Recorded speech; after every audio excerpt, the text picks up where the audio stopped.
Today in the Chokeslam Wrestling Report 250 episode, we are going to be talking about the Dominion from last Sunday that we didn't get to do last week and whatnot. Also, we're going to be talking about AEW Grand Slam Mexico and whatnot and how great that show was and the hate that's coming out of that. Mercedes Moné winning the CML World Title shot, making her 6-belt Monet. We're going to be talking about that and much more on the 250th episode of the Chokeslam Wrestling Report. Let's go. This is the moment we've all been waiting for the thousands in attendance and the millions watching around the world. Ladies and gentlemen, let's get ready to rumble!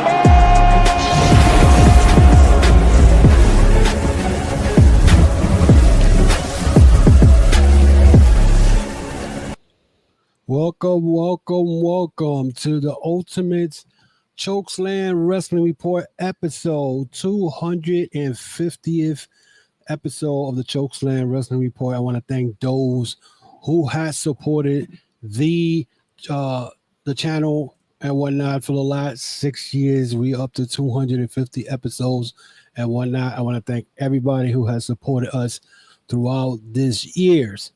But let's jump on this episode right away and whatnot. Let me get my phone here. First of all, this past week, we had two main wrestling events. One was last Sunday. We had Dominion, and Dominion brought us a lot of surprises. Also, we had on Wednesday, AEW Grand Slam Mexico and whatnot. So let's start off what happened with Dominion. Now, I'm just going to go through some of the matches and whatnot, and what happened and what my take in those matches. And my take on those matches, first of all, is going to be very interesting. So Dominion started off with the Bullet Club War Dogs and Chase Owen versus the House of Torture.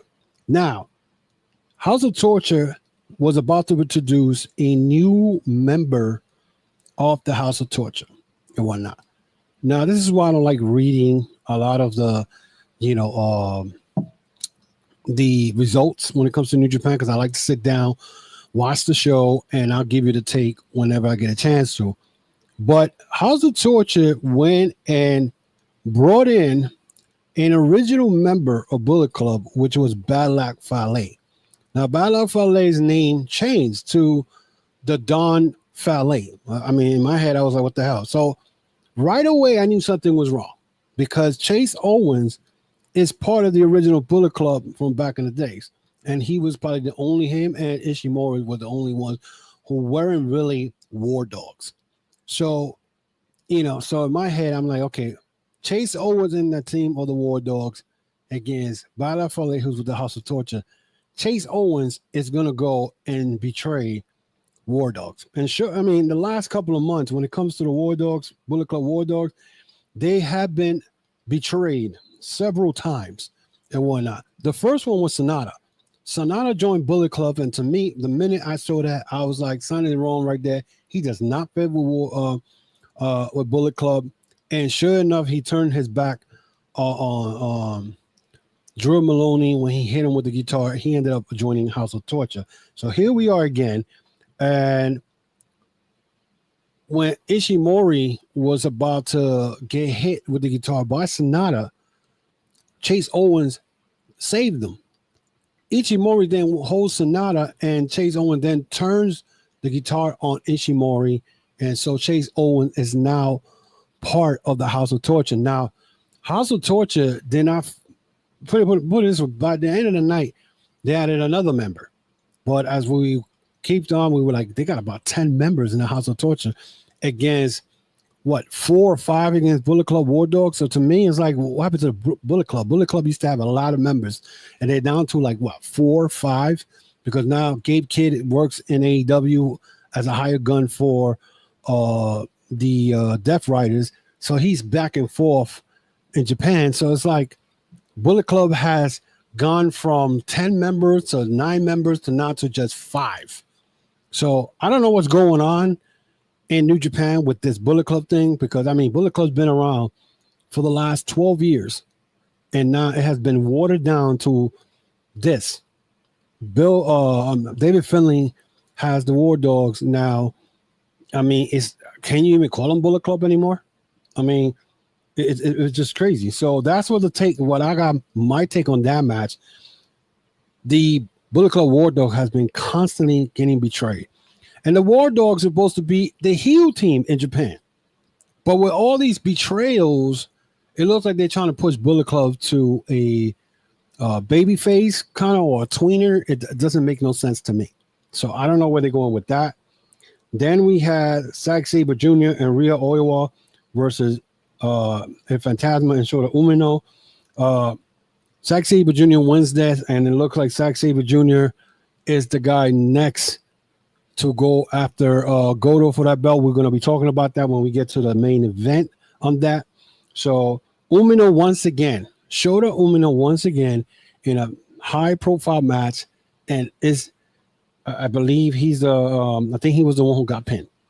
So once again, Shota Umino is in a big, high-maintenance wrestling match, and he gets pinned.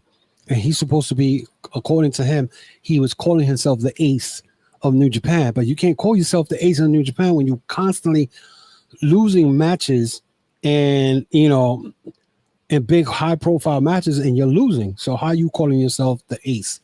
And it's pretty much sad, because this guy, he has changed a lot.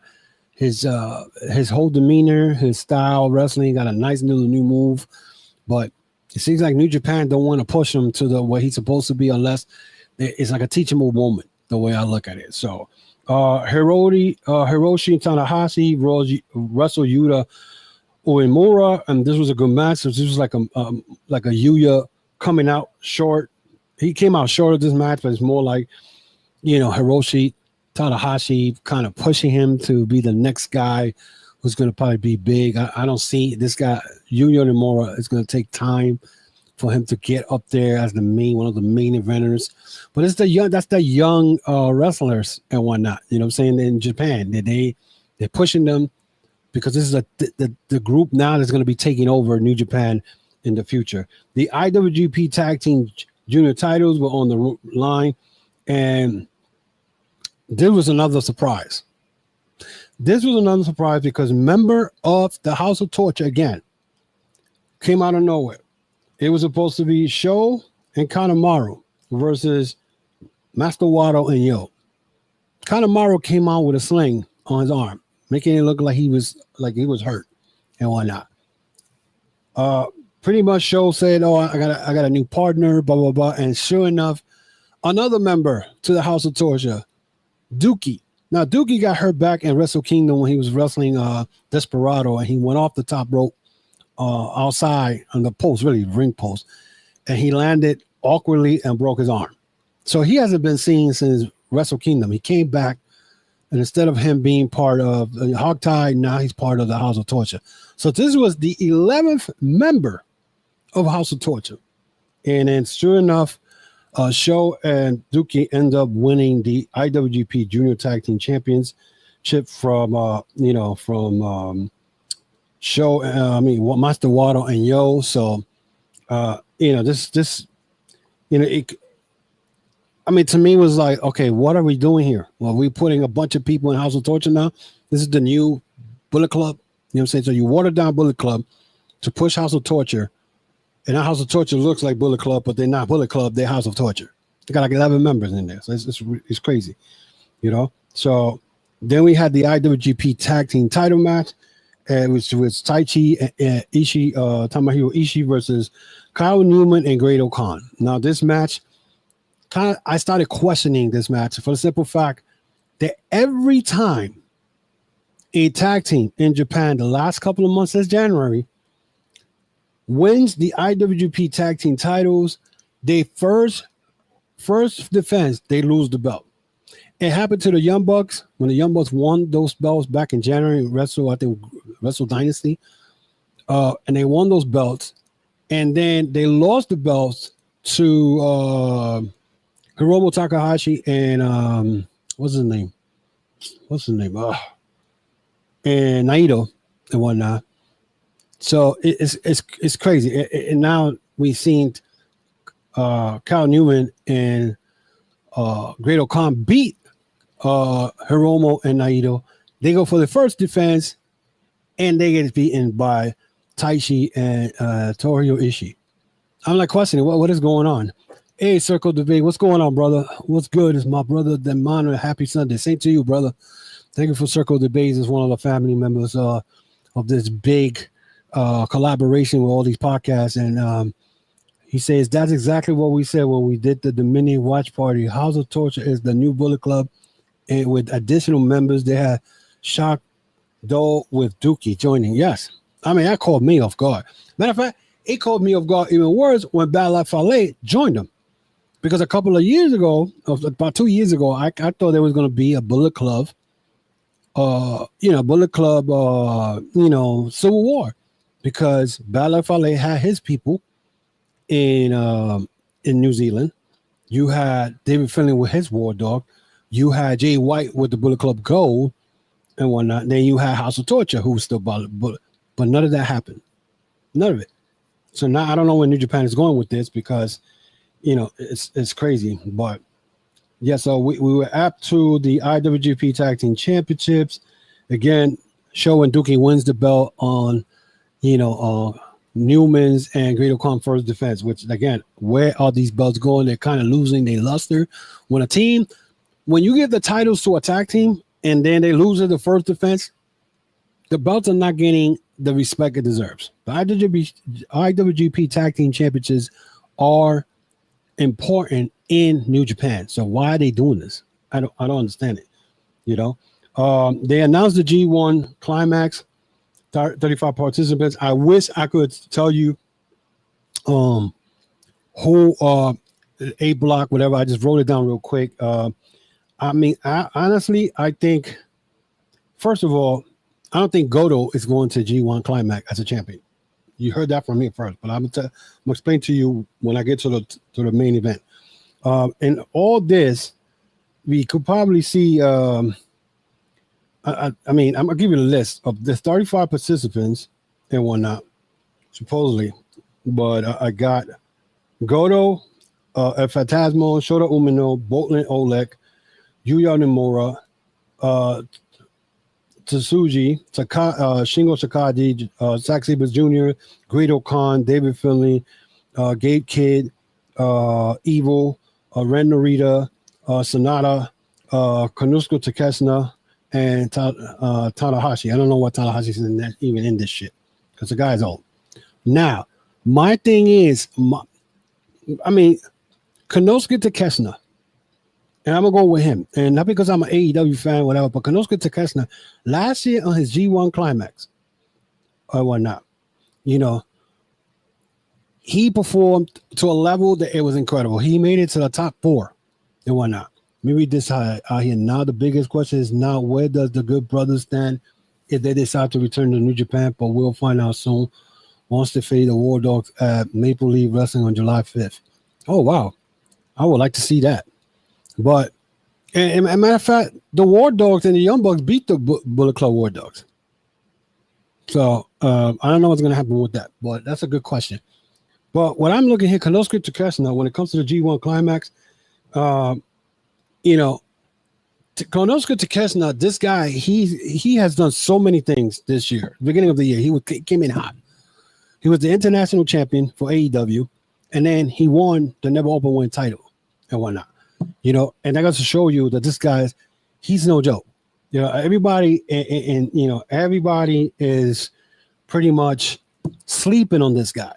Now, last week I said something about him being the openweight champion, but he lost the belt on Dominion to Boltin Oleg. Now, this is not an shame for him, because everybody figure, oh, who's Boltin Oleg? But if you're watching New Japan, you will know who Boltin Oleg is. Okay. This guy is the future of wrestling. Okay, this guy's a big guy, about 275 pounds and whatnot. And honestly, you know, it's crazy because I don't know what's going on with my Wi-Fi right now. My Wi-Fi is acting up. I have to put something here. Hold on a second.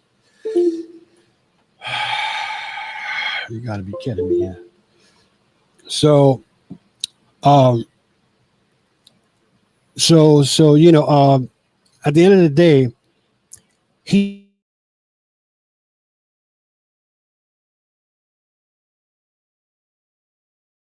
this is acting up like crazy here. I don't know if you guys can see me. Chokeslam right now is he lost the belt, but who knows? It's because he lost the never open weight title to Bolton Oleg and whatnot. Guys, let me know if you can see me, if you see anything, because right now my internet is acting up. I don't know why. All of a sudden, my internet is acting up. So I don't know why, but this is crazy. But yeah, so going back to Chokeslam could end up in the finals this year. In the okay, all right, cool.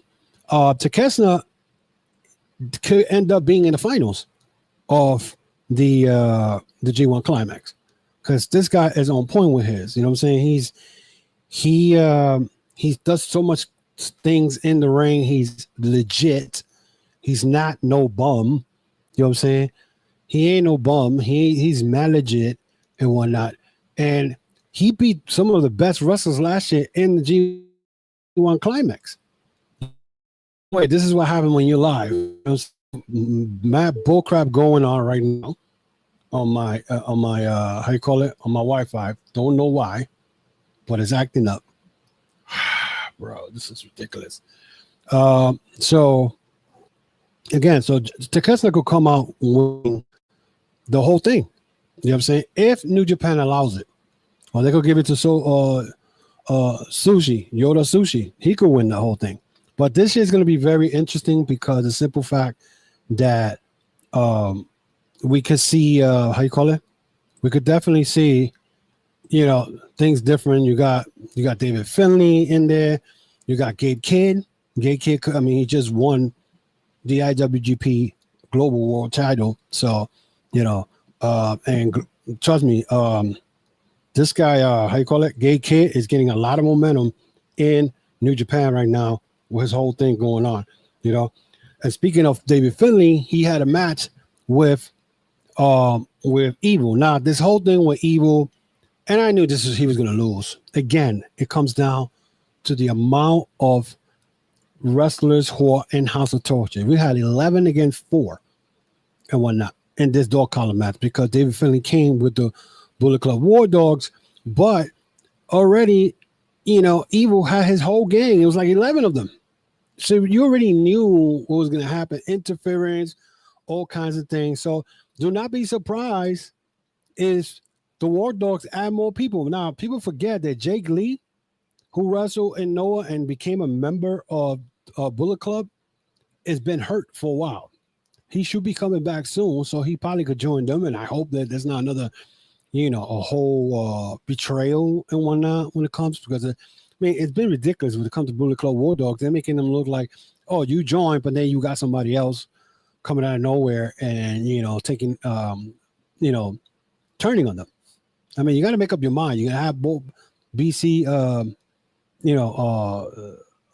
rule breaker or not, So Circle Debate says so far they announced 2 matches getting into the final 4: Julian Maloney versus Tomohiro Ishii and Cal Newman versus Taishi.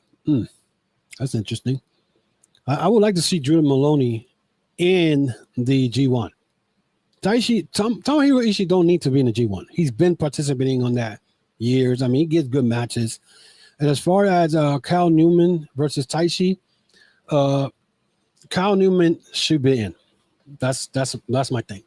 So that's it's crazy the way I look at this. I'm saying, like, but yeah. So in my view, this whole G1 Climax thing is awesome. But a dog collar match, this is not over between Bullet Club War Dogs and how you call it, David Finley and Evil.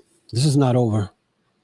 So it's crazy. But moving on along, the IWGP Global Title match between Gabe Kidd and versus Yota Tsuji. That was a good match. They took it to the next level. The first time they wrestled, that's when House of Torture attacked Gabe Kidd and Yota Tsuji in that match where it was I think it was a time limit draw, and they attacked them and all that. This led up to that hype because they threw everything in the kitchen sink in this match. So again, if you guys have not seen Dominion, go check it. You know what I'm saying? If you're a real wrestling fan and you watch everything, you'll go check out Dominion. Dominion lived up to the hype. There was a lot of surprises, especially with this. It's like House of Torture took over the whole show, So, but this Gabe Kidd versus Yota Tsuji was a good match. Now, what happens to Yota Tsuji from here? Well, like I said, he could be the final 4 guys in the G1 Climax. Gabe Kidd could be the final 4. David Finley. Evil is going to find his way somewhere because Evil does very well in the G1 Climax every year and whatnot. And so, who's his brother? Contreras says, Sport Entertainment guys, shout out to everyone in the chat, including the Chokeslam Wrestling. Keep up a good work on the channel. Appreciate it. And shout out from South Bronx. Hey, well, that's what we talk about. Brother BK Contreras, aka Sport Entertainment guy. Yeah, I appreciate it, man. I really appreciate it and whatnot. Bronx in the house. That's what we do. You know what I'm saying? Shout out to you, bro. I hope you, if you subscribe to the channel, I will gladly appreciate it. Also, hit that thumbs up, brother. I would appreciate that. But yeah, getting back here, Gabe Kidd will probably end up being the top 4 or top man for the top 4. I'm gonna call it out here. I got Yota Tsuji. I got Yota Tsuji. I have David Finley. Evil may be in that, and who will be the 4th guy? Gabe Kidd. You know what I'm saying? So maybe that could be there. I would like to see Gabe Kidd versus David Finley. That would be an awesome match. You know what I'm saying? So we'll see what happens with that. So then the last match was the world title match between Shingo Takagi and Hiroki Goto. I mean, as you expect, this match was off the hook. They went at it and did everything you could imagine in the match. It's not the first time they wrestled, whatever. Hiroki Goto pretty much escaped. I'm going to say escaped with the IWGP world title against Shingo Takagi. Remember, guys, Shingo Takagi was a world champion at one point. This guy is on, when he's on that ring, he hits hard. And these guys went at it. And at the end, Hiroki Goto wins the match. But shockingly enough, at the post-match interview, Hiroki Goto said that he wanted to wrestle again Zack Sabre Jr. for the simple fact that the last time at Resurgence, they had a match and it went to, I believe it was a time limit draw or something, or double pin, something to that effect. And now Hiroki Goto wants to meet Zack Sabre Jr. before the G1 Climax. He wants to take care of business before the G1 Climax. I think it's a bad idea for Hiroki Goto because Zack Sabre Jr. is going to find a way to get that belt back. And first of all, honestly, I don't know why he lost the belt. But then again, Hiroshi Tanahashi is the president. He's pushing all these older guys in there. I mean, you could see the tag team belts. They gave it to Tomohiro Ishii and Taichi. Tomohiro Ishii is the older guy. And right now, New Japan, he's also the New Japan strong champion. If anybody forgot about that, he's a double champion. So the fact that he get a chance to Hiroki Goto to be world champion, I could see Zack Sabre Jr. winning that belt before. We don't know when. Is it going to be New Japan Soul during that whole that whole time, those shows that they're going to have in Japan? We don't know yet, so we don't know where it's going to go from here. So but that's going to be, I would like for Zack Sabre Jr. to get the belt back. The guy deserves it. I think he's a master in that ring. So that's why at the same time, how the hell he lost that belt? You know what I'm saying? So that's that's something to remember. So let me know what you guys think of this the this whole, how you call it, New Japan Dominion and whatnot. Again, guys, do me a favor. If you haven't subscribed to the channel for pro wrestling updates and news, hit that notification bell for new upload. And of course, if you guys want to ask questions during the live feed, you're welcome to do so. I'll get to it as soon as possible. Now, let's move on to AEW Grand Slam Mexico. Now, the big thing that happened in that was Mercedes Moné capturing the CMML World Championship. But the one thing, when it comes to AEW, the one thing I don't like about AEW, when they're doing a big show, they have a bad habit that they want to get everybody in the show. So they do these 14-man tag team matches, 12-man or 10-man tag team match. It's understandable you want to put everybody on the show, but sometimes you can't. Now, mind you, yes, it was a big event because it was coming from Arena Mexico, which is a big arena. It's big for wrestling. For those who know the pro wrestling business, that they know when it comes to the Tokyo Dome, Madison Square Garden, Arena Mexico, a Wembley Stadium. Those are like the four main big stadiums that is big when it comes to pro wrestling, right? So, so it's understandable. They had and I don't know if when it came to FDR, and if you guys didn't notice, Cash Wheeler was not in Mexico. Could it be because of his, because of his felony charge a couple of years ago? He wasn't allowed to travel. A lot of things could have happened. So they had Dax Harwood, Volador Jr., Kyle Fletcher, Konosuke Takeshita, Hechicero, Josh Alexander, Lance Archer versus Adam Cole, Brody King, Bandito, Atlantis Jr., Atlantis, Temporario, Daniel Garcia. Now, here's the crazy part. This whole match was pretty good. Now, I'm not going to lie. It was too many guys. But what I noticed in this match was the fact that Atlantis and Atlantis Jr. were getting booed. My question is why? That's the first thing I asked. They were questioning. The rule breakers were getting cheered when any time the Atlantis combination of father and son got in the ring, they got booed. So I didn't understand that one. I really don't.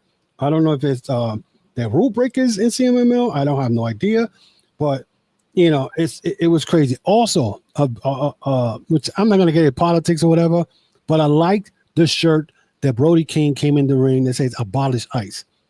I mean, a lot of people will agree with that. I mean, it's crazy what's going on in this country, but I love that Brody King went to Mexico using that shirt to show solidarity and whatnot. That not everybody agrees with the politics here in the United States. So, but anyway, but this match at the end, this was a fun match. But my question again, like I said, it was the father and son were booed, and Tony Khan trying to get all these guys in and whatnot. And I believe, if I'm correct, I think they won. I mean, it was so much shit going on and whatnot.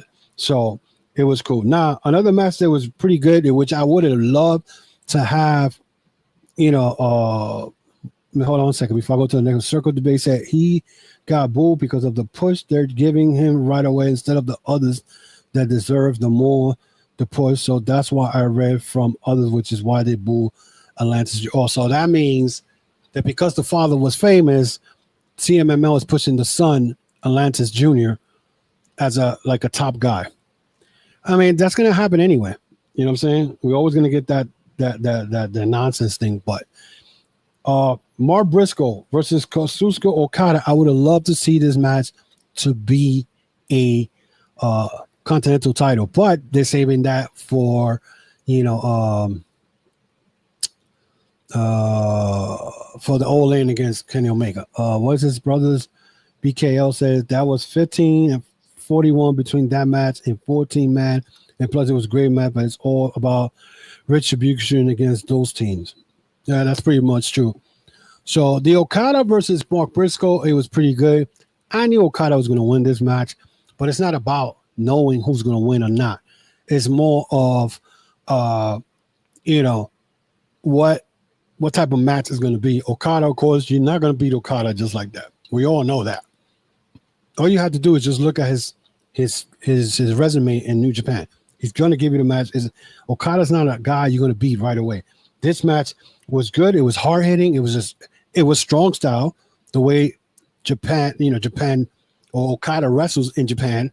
So Mark Briscoe was not, how to say that, new to it, because he has wrestled in Japan before, interacting with his brother, so they know how this goes. So the match, that's what made it good. But we knew that Okada was going to win, and then after that, the beating that Mark Briscoe took makes it even more intrigued, because not only that, but now, the thing that I don't like is, how is it that he was part of the Elite, now he's part of the Don Callis family?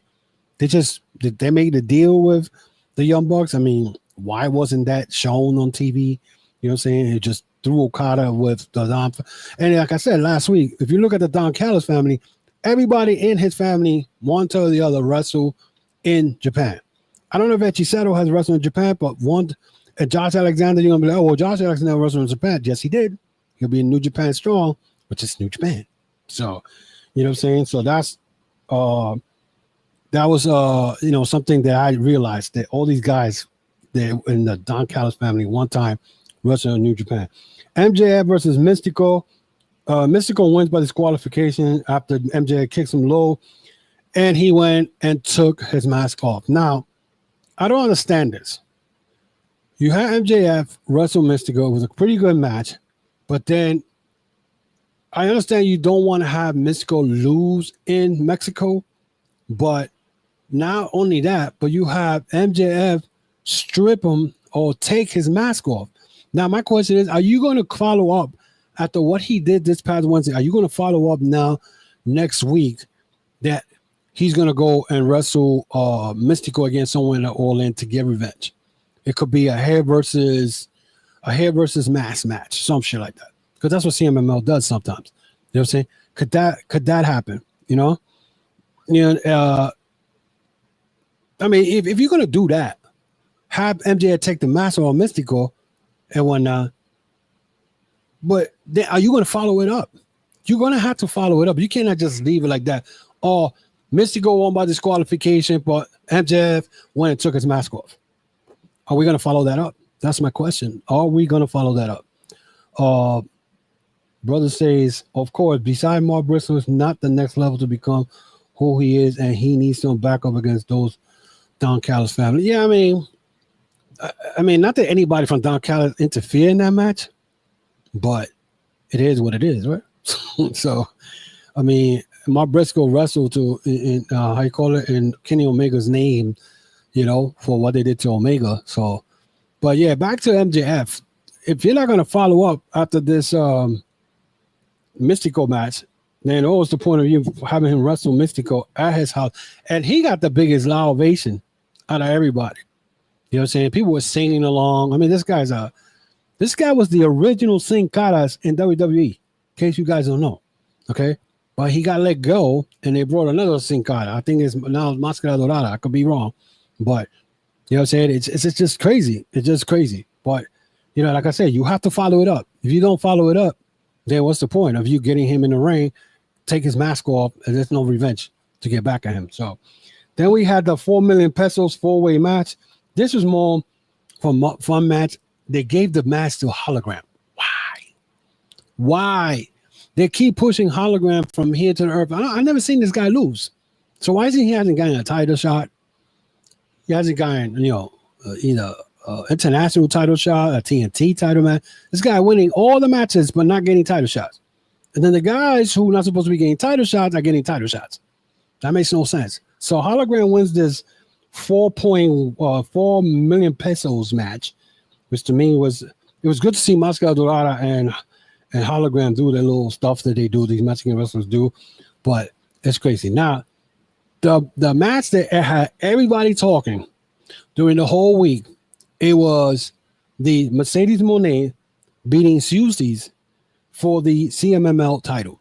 Now, I don't know. The ending of the match was weird because it looked like Susie was trying to do, I don't know, a power slam, something, and some way or the other, Mercedes turned it around and ended up pinning Susie's.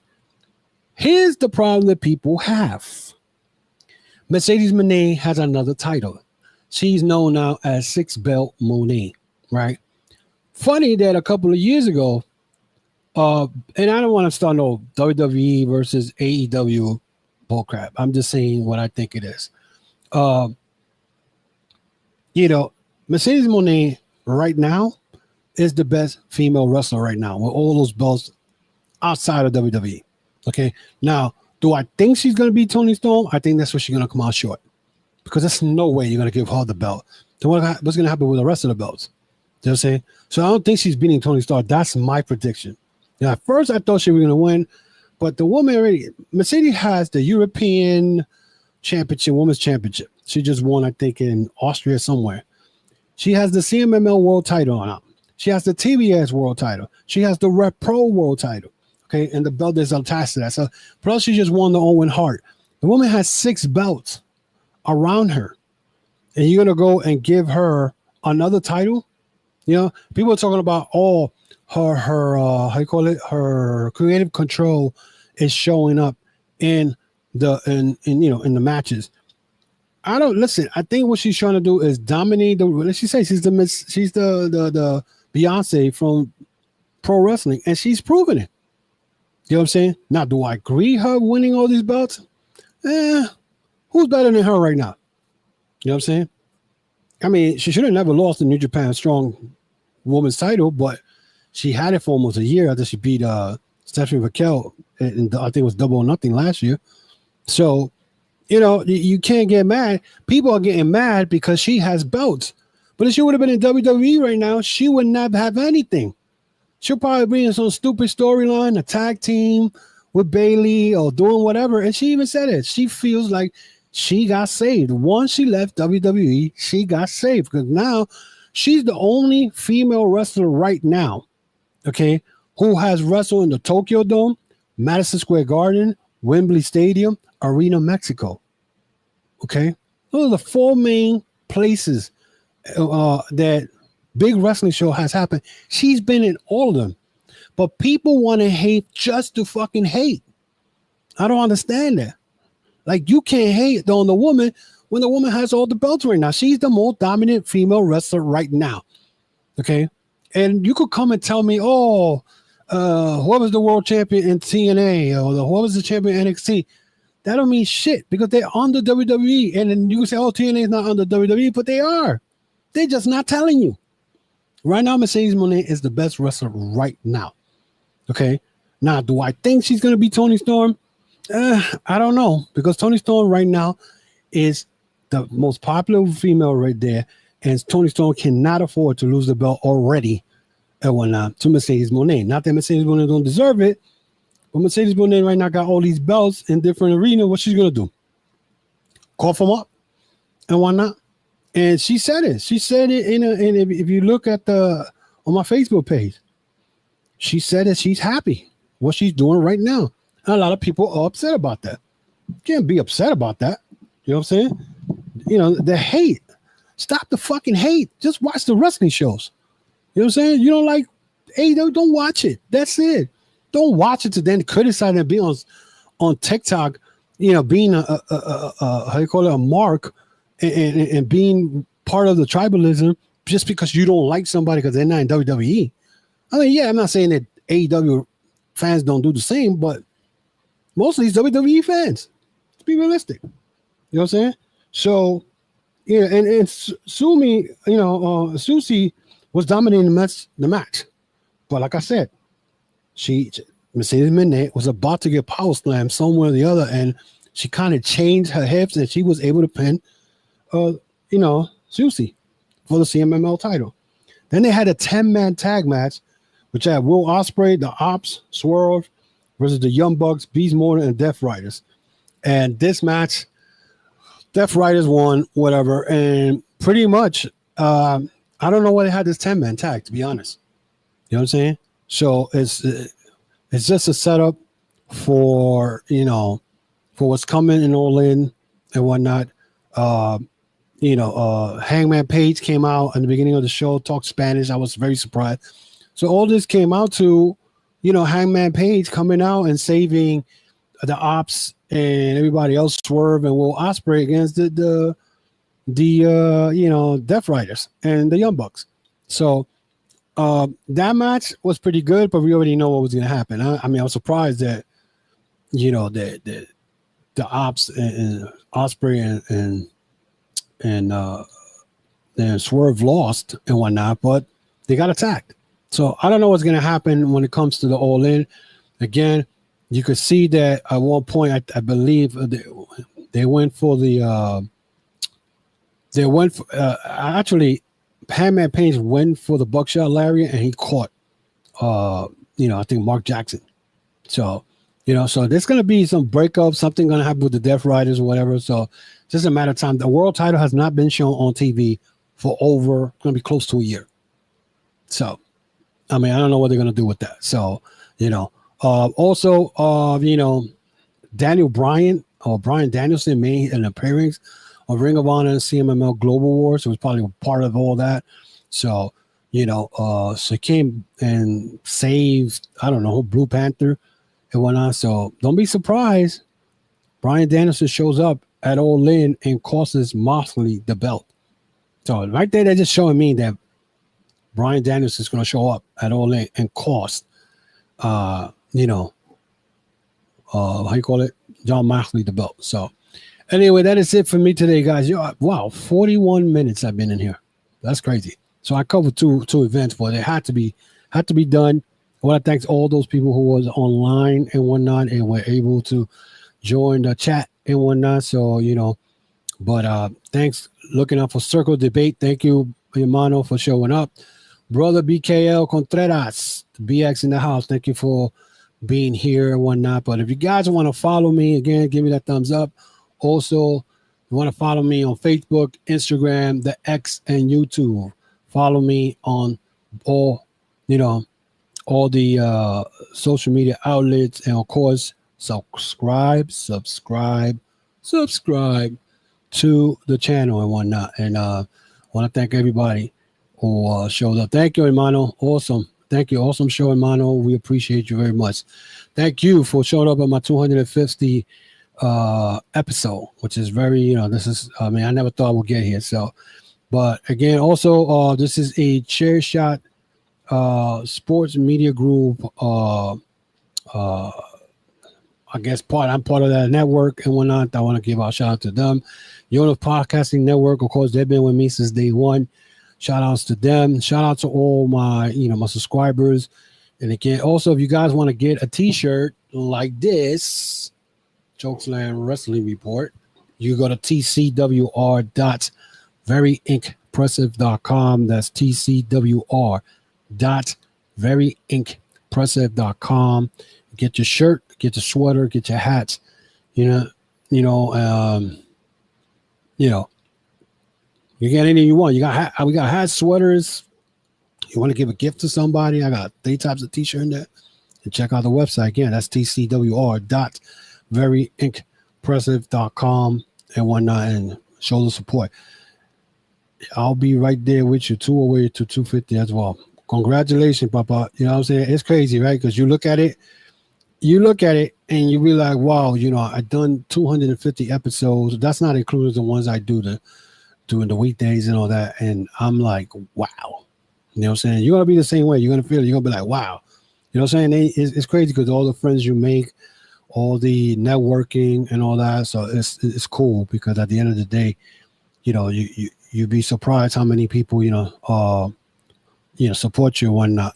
And so, but it is what it is. And again, congratulations, Circle of Debate. If I don't catch you, whatever, but because this is going to be a crazy week. My daughter's graduating from high school, so so it's going to be a crazy week for me. I'm going to try to do something on Tuesday and whatnot. We'll see what happens. Until then, guys, again, thanks for showing up. Thank you for the support, and I will see you guys next week with more of the Chokeslam Wrestling Report.